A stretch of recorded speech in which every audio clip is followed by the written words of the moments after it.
बालपन की वो बातें सबको नहीं भाती हैं।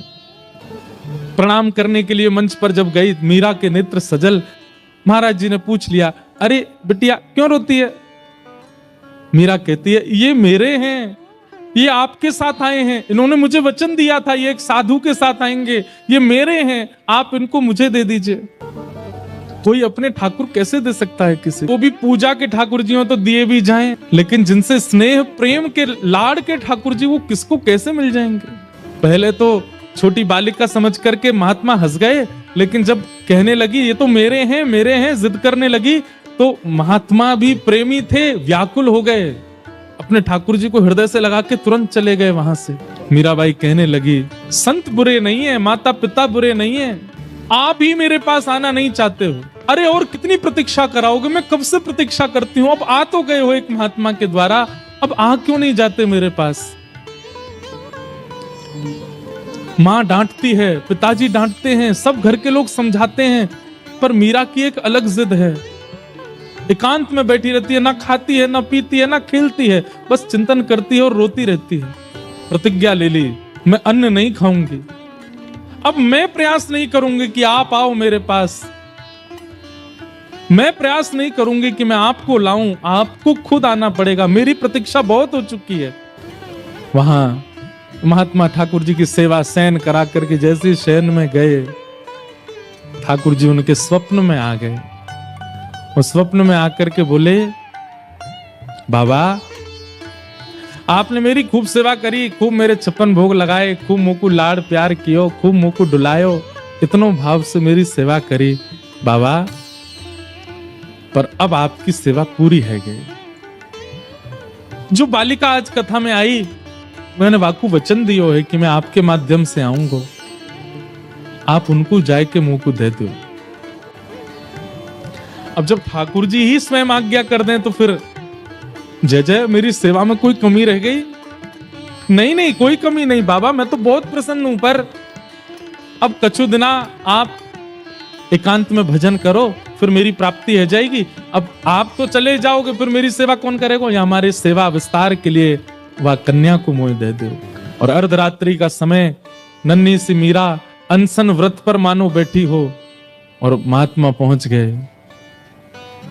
ले मीरा है गिरधर तेरा, ले मीरा है गिरधर तेरा। अपने ठाकुर जी को लेकर के गए। सेवा बड़े भावत करियो, रखियो नने नानेरा, बेटी ले मीरा है गिरधर। मीरा के चित्त में पीड़ा भी हो रही है और वो नाच भी रही है। नाच इसलिए रही है कि आज मानो जैसे वर्षों और युगों का विरह समाप्त होगा, पर पीड़ा इस बात की है कि मैं एक वैष्णव की सेवा ले रही हूं। उन महात्मा के नेत्रों के आंसू मीरा को बहुत सुहागन है बेटी, ये पहले मुझसे रीझे थे, मेरे पास आए, लेकिन अब ये तो से रीझ गए हैं, मैं अपनी तरफ से नहीं दे रहा हूं। ठाकुर जी ने आके मुझे आज्ञा दी है कि वो तोते सेवा कराना चाहें। मीराबाई को ठाकुर जी दे दिए हैं।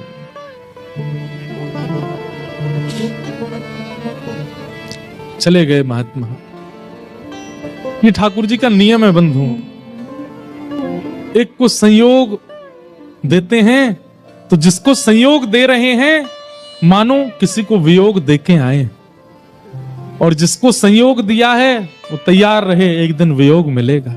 बस आनंद में रहती है, प्रसन्न रहती है, झूमती रहती है, मानो अब इससे बड़ा सुख उनके जीवन में और कुछ नहीं है, आनंद है। और तभी एक अवस्था हो गई मीराबाई की, प्रेम तो चित्त में खूब है, परंतु एक संकट का एक मानो बादल मंडरा रहा था मीराबाई के ऊपर। क्यों? अब पिता, घर के सब बड़े सदस्य और राव दूधा जी तो पधार चुके हैं। मीरा बहुत रोई जब दादाजी गए, क्योंकि वही थे जो भक्ति मार्ग में लेके आए मीरा को।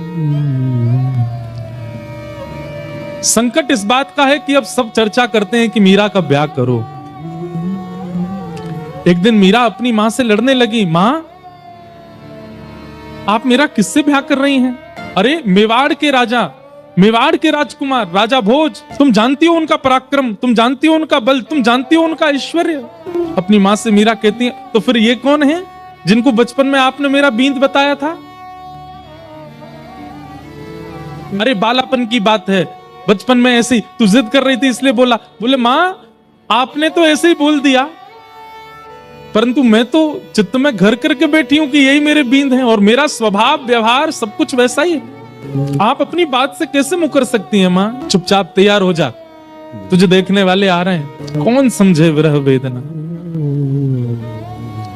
मीराबाई बैठी है अपने ठाकुर के सामने, मंदिर में ही बैठी है, कुछ विशेष श्रृंगार नहीं किया है।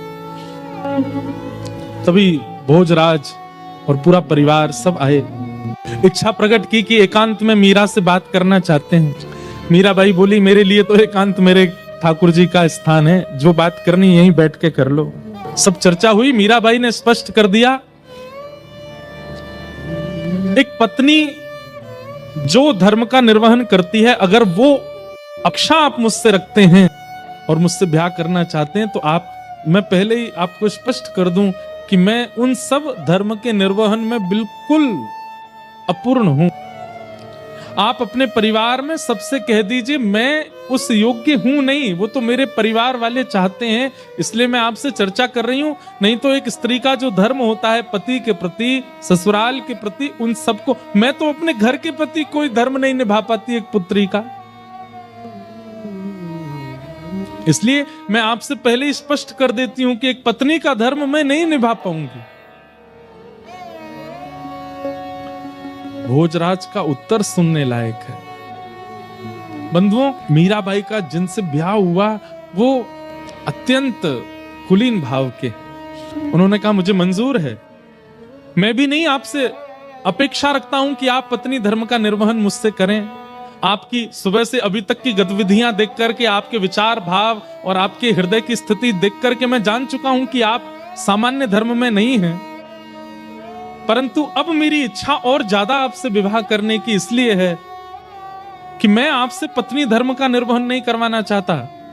मैं चाहता हूं हमारी मेवाड़ की भूमि में राजा तो बहुत आते हैं, मेवाड़ की भूमि में बड़े बड़े महापुरुष आते हैं, बड़े बड़े योद्धा आते हैं, पर मेवाड़ की भूमि पर अभी तक किसी भक्त के चरण नहीं पड़े। यदि आप मुझसे विवाह करें और हमारी मेवाड़ की भूमि को अपने चरणों से और श्री गिरधर लाल जी के स्थापन से पवित्र कर दें, तो ये हमारे लिए बड़े सौभाग्य की बात होगी। मैं इस चर्चा को गुप्त रखूंगा, किसी के सन्मुख नहीं कहूंगा, ये मेरी और आपकी चर्चा है।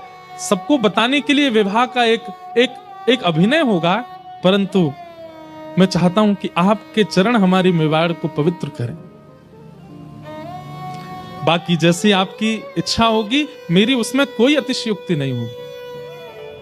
और ऐसा कहकर के भोजराज चले गए।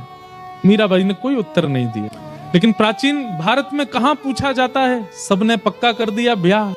मीराबाई एक संत से जाके कहती है कि कभी अगर हृदय में बहुत वेदना होती हो और अपने प्रियतम को बतानी हो तो उसके लिए कोई उपाय है? तब एक संत ने कहा, तुम पत्र लिखा करो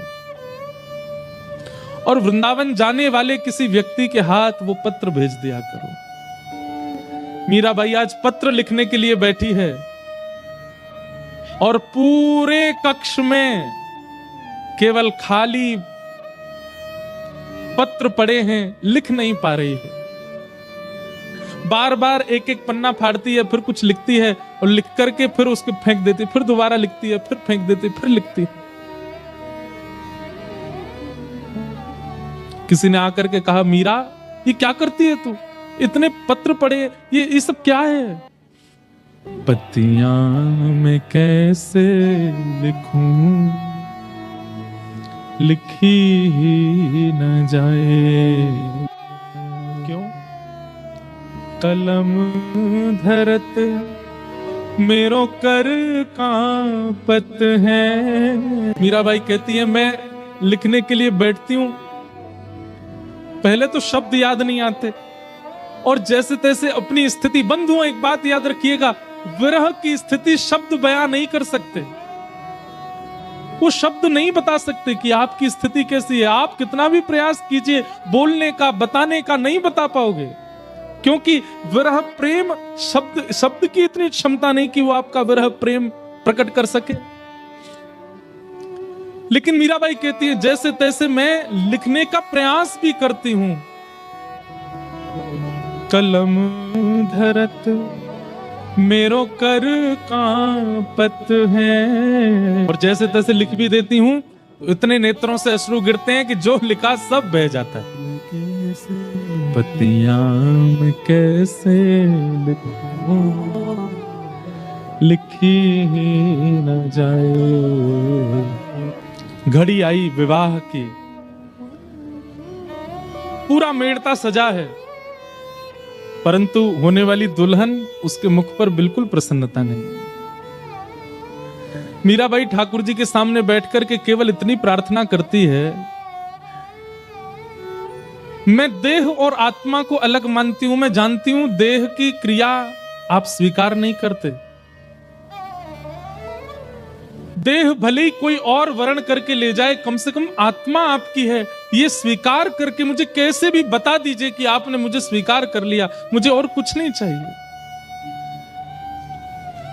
अन्य से देह का विवाह हो, उससे पहले पहले आत्मा का आपसे विवाह हो जाए। हे ठाकुर जी, मैं और कुछ नहीं मांगती आपसे। रात्रि में मीरा रोते रोते सोई हैं और तभी स्वप्न में श्री ठाकुर जी पधारे और मीराबाई के साथ स्वप्न में ही विवाह संपन्न हो गया। ठाकुर जी ने विवाह किया। प्रातः काल का समय, पूरे घर में शादी की तैयारियां चल रही हैं।